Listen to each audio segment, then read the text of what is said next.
Hello, my name's Aaron Day from make.crazydays.org.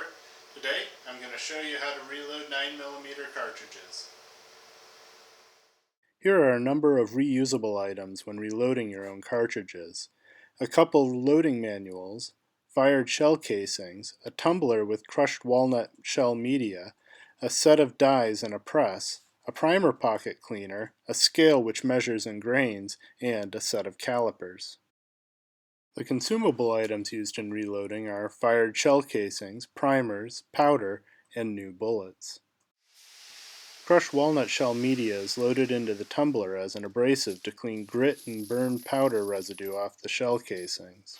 I toss all the brass shell casings I find into the tumbler without sorting, and then turn the tumbler on for a couple hours.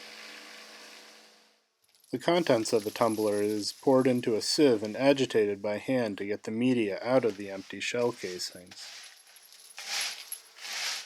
This step separates the unusable brass shells out, such as the 22 rimfire shells, the overly dented or stressed shells, such as this piece, and I remove the calibers I'm not reloading. The old primer needs to be popped out, and the shell is reshaped to perfectly round with this decapping die. The primer pocket gets burn residue buildup and can be removed with a primer pocket cleaner. I chuck that into a drill and clean it out. A clean primer pocket will let the primer ignite the powder charge more consistently. Cases are inspected again at this step to ensure a good healthy case, as it's the last step before it starts costing money instead of just time. Primers come in cases upside down. Flip the box upside down and slide the tray out of the sleeve to get 10 primers in the correct orientation to load. The press is then loaded with a primer and a shell is pressed down onto the primer to load it into the primer pocket. And here is a freshly set primer into a shell. The charging die is loaded into the press and an empty but primed shell is raised into the die. The scale is set to the powder charge. I know the scoop gets me about 90% of the powder I need for this load.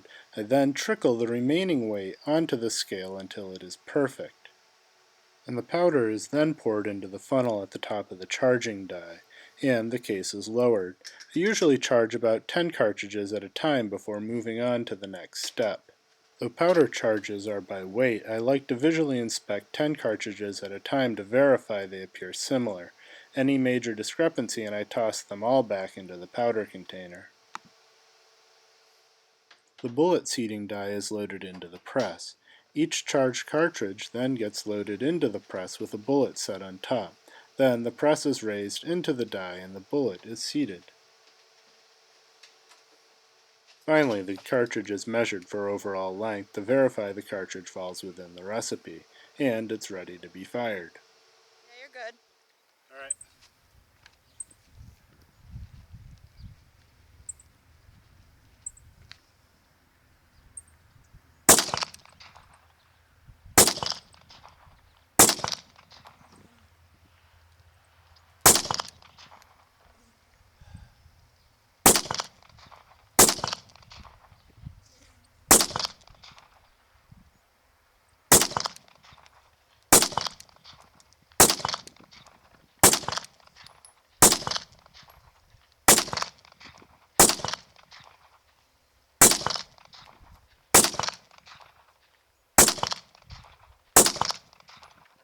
On your mark, get set, go.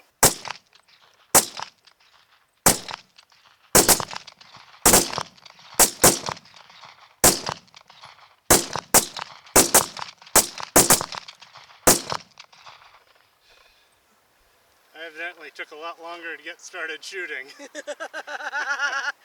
I win! Yep. And here we collect up the fired brass to continue the circle of life. I'm Aaron Day from make.crazydays.org. And I'm Elizabeth Day from make.crazydays.org. We hope you have a safe and happy 4th of July, and God bless.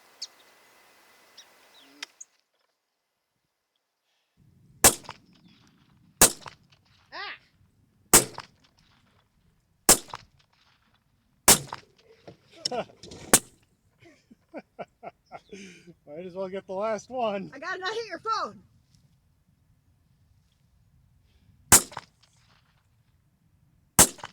Yay!